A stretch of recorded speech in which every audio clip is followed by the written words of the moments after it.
Should you buy Dying Light in 2022? This video is about the first and the original Dying Light game. I haven't actually played the second one yet, despite the fact that I immensely enjoyed the first one. But here I just wanted to review the series for anyone that hasn't already played the first game and wants to get into the series, especially with the fact that it's on sale on Steam and PlayStation. And with the Steam winter sale coming up, it may continue to be on sale for a while now. So for anyone that was wondering as to whether or not the game is worth it at this point, I'm going to be discussing the gameplay and the story of the game without any spoilers to see whether or not this game is for you. I really do enjoy Dying Light, and I've wanted to review the game, especially in 2022, for a while, especially after the sequel came out, and I want to see if I can introduce some new fans to the series. So if you were before a bit hesitant about purchasing this game, this video should clear up any thoughts that you already had, and let's get right into it.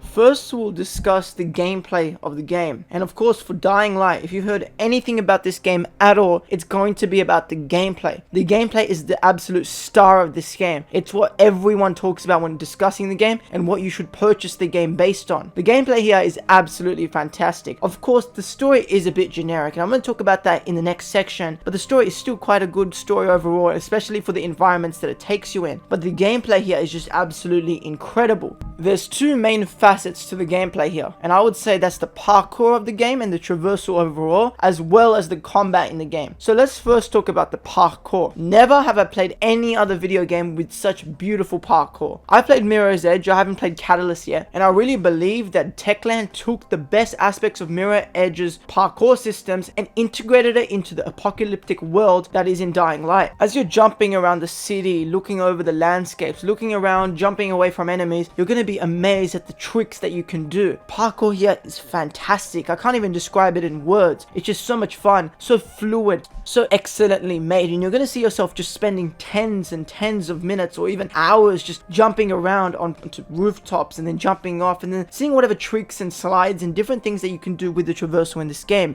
It's an entirely unique traversal system. I really think it's awesomely integrated into the game, especially for the setting as well. It really fits the combat as well. Jumping onto enemies, jumping off rooftops, jumping onto rooftops, running away from enemies, it's all part of the combat within this game. The combat is heavily complemented by the fact that there's amazing parkour within the game, and if these two aspects weren't together, then the game wouldn't be as great as it is now. And I think that Dying Light's parkour is what truly sets it apart from any other zombie game out there, especially with the fact that there's so many of them there. And I think with that we can lead on over to the combat of this game. The combat is also cut into two sections within itself. There's the melee combat, which is the main combat of the game, I'd say, and is what actually makes the game unique, and then the guns in the game. Let's first talk about what makes the game unique in terms of its combat, which is the melee combat. The melee combat here sees you grabbing a variety of different weapons such as blades, pipes, whatever you can literally scavenge around the ground is what's going to be a melee weapon for you. Of course, there's a rarity system within the game as well, which usually determines how powerful a weapon it is and how durable it is. And talking about durability, the game has durability on all of its weapons. So every weapon that you're going to be using isn't going to last forever. The weapon's going to break after not that many uses, and so you're going to have to keep scavenging, finding stuff, and it really adds into the atmosphere that the game is trying to create within this world surrounded by zombies everywhere. So when you're running, scavenging for different weapons all the time, it really makes the combat intense, especially if your weapon breaks during combat. And that's why you've got to scavenge around looking for parts and different things to create all these different type of weapons, to create med kits, to create whatever you need to even repair your weapon is an option if you really need it as well. And then when you mix in the parkour with the combat in this game, especially the melee combat aspect of the game, it really shines in that department. There's flying kicks where you'll kick an enemy and they'll go flying. And I think many people that are watching this video may have already seen that, because flying kick is one of the staples of Dying Light in general, and the combat is really immersive and really fun to play through. And I think if you're looking for some awesome first-person combat, you're going to find that here, especially with the melee department. There's not too much to say about the gun combat in the game. It's quite generic, and if you think of any other way that a game handles shooting, for example, even Mirror's Edge, which is very generic shooting, especially in the first game. I haven't actually played the second game, so I can't give a rating on that, but in the first game, the shooting in Mirror's Edge is absolutely generic. So if you're expecting some amazing combat in terms of guns within Dying Light, you're not going to find that here, because the game tries to heavily focus on its melee and parkour department, which meld together in order to create this fantastic experience for the players. And so I guess to sum this entire section up, if you're looking for some amazing first-person combat and even gameplay or parkour in this matter, you're going to find that right here with Dying Light in the original game here. And I think it has one of the best first-person gameplay systems I've ever seen. I've really enjoyed playing the game various times over and over again. Just the variety of the combat and the parkour and the traversal within the game, which makes it a really unique experience and is what I would recommend buying the game based on.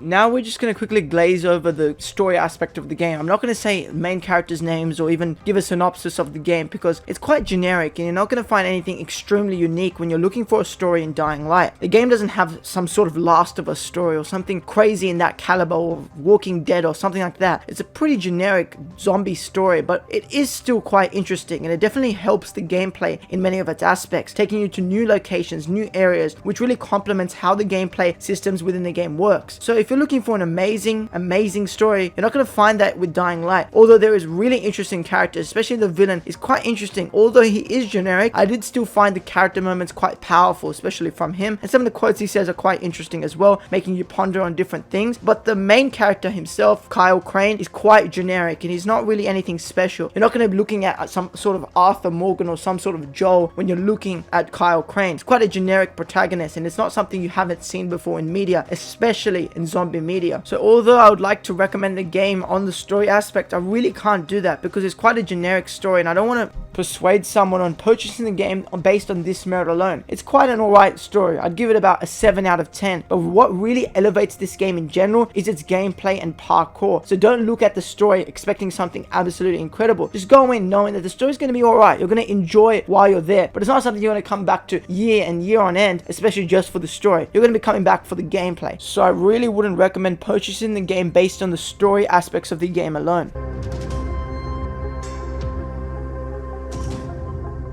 So as you probably ascertained from the video's entire sections, you probably know that I'm going to recommend this game to you full-heartedly. The game is absolutely incredible, especially in the gameplay department. So if you're looking for some incredible first-person gameplay, you've got it right here with a pretty interesting story to guide you along. My next review will probably be on The Witcher 3 or Battlefield 3. I can't really decide yet, but look out for that as well, as those games are probably going to be going on sale soon as well due to the Steam Winter Sale and may already be on sale on the PlayStation Store. So look out for those videos. Anyway, that's all from me for today's video. I really hope you did enjoy and I'll see you all in the next one. Peace.